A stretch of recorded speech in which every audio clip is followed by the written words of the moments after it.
लगभग 2 बजे के करीब कुल्लू जिला के बंजार सब डिवीज़न के जिप्पी के साथ लगते तांदी गांव में भयंकर अग्निकांड हुआ और जिसमें 17 घर, 6 गौशालाएं, 2-3 मंदिर और लगभग 12 से 15 करोड़ रुपए का नुकसान हुआ।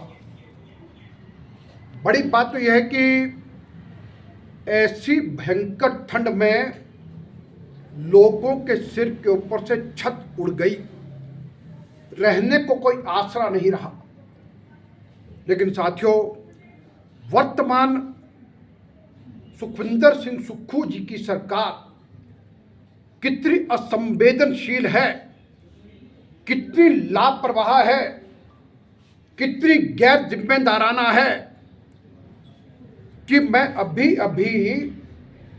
फेसबुक पर एक कांग्रेस पार्टी के नेता लाइव हुए हैं। कल 2 बजे के बाद 24 घंटे बीतने के बाद अब जाकर के सुखविंदर सिंह सुक्खू की सरकार की जिलाधीश महोदय अब जाके तांदी गांव में नजर आई हैं। मुझे लगा अब वो अपने तौर पर गई हैं, लेकिन लाइव होते होते जब देखा तो वहां पर कुल्लू विधानसभा क्षेत्र के विधायक सुंदर सिंह ठाकुर भी खड़े हैं। तो मुझे ये लगता है कि उनका तो डीसी महोदय का जाने का मन नहीं था।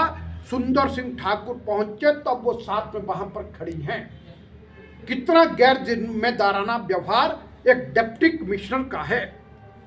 और उससे बड़ी बात तो साथियों, कल 2 बजे के बाद वो गई नहीं और आज प्रातःकाल 11 बजे बाशिंग के पुलिस मैदान में डिस्ट्रिक्ट एडमिनिस्ट्रेशन और सीएमओ की टीम के बीच में क्रिकेट का मैच, उस प्रतियोगिता का ओपनिंग करने के लिए उस मैदान में खड़ी थी।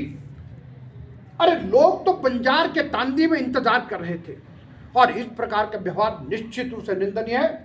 मैं कहूंगा यदि इस प्रकार के अधिकारियों को ठीक प्रकार से काम में नहीं लगाया गया तो निश्चित रूप से सुखविंदर सिंह सुक्खू की सरकार की जो थोड़ी बहुत बची हुई साख है तो वो मिट्टी में मिल जाएगी।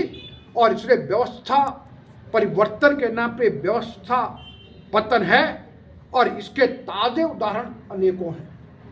मैं एक उदाहरण और देना चाहूंगा कि किस प्रकार का गैर जिम्मेदाराना व्यवहार इन अधिकारियों का है।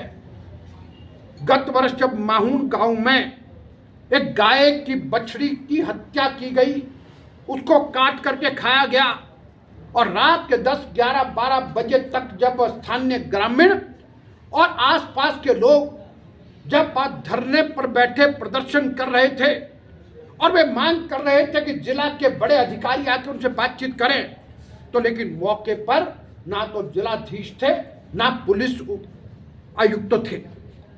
और उसके बाद यह कि रात्रि लगभग 10:30, 11 बजे मैं मौके पर था।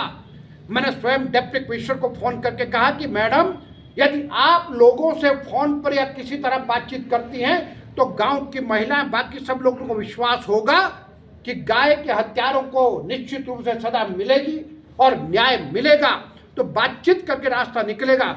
वहां पर कानून एवं व्यवस्था की स्थिति बिगड़ने वाली थी, वो स्थिति हम सबको संभालनी पड़ी। तो तब जिलाधीश का जवाब क्या था, ये काम मेरा नहीं है, ये काम तो पुलिस के अधिकारी का है। तो ऐसे गैर जिम्मेदाराना व्यवहार, और इसलिए साथियों मैं कहूंगा कि ना जाने किस प्रकार से चलाते हैं। और अभी गत दिनों में टूरिस्ट था, कितना परेशान हुआ। अरे देश और दुनिया में कुल्लू मनाली का ट्रैफिक ही चलता रहा और पर्यटक घंटों घंटों जैम में फंसते रहे, लेकिन कोई तरीका निकालने का प्रयास किया नहीं गया।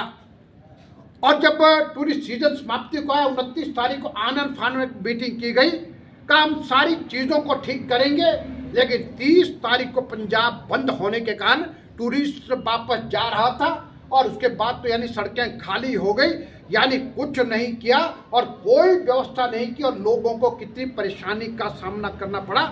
और साथियों मैं कहूँगा कि कभी कभी कुछ लोग ये कहते हैं कि गत हमारे कार्यकाल में क्या हुआ। और मनाली के ट्रैफिक व्यवस्था के बारे में तो मैं आप सभी के ध्यान में लाना चाहूँगा, हमने इनको इंफ्रास्ट्रक्चर बना करके दिया, लेकिन वर्तमान सरकार उसका ठीक प्रकार से उपयोग कर नहीं पा रही है। मनाली में हमने वॉल्वो बस अड्डे के बाद इतना बढ़िया खुला मैदान तैयार करके दिया, हमने कुल्लू से मनाली तक के 4 लेन सड़क बना करके दे दी, हमने मनाली में 4 लेन ब्रिज बना करके दे दिया, मनाली का बाईपास हमने बना करके दे दिया, और यह कि नेहरू कुंड का पुल हमने बना के दे दिया, और मनाली बाजार में जो जितनी पार्किंग बनी वो सब हमने बना के दे दी, मनाली बाजार का माल रोड हमने तैयार करके दिया।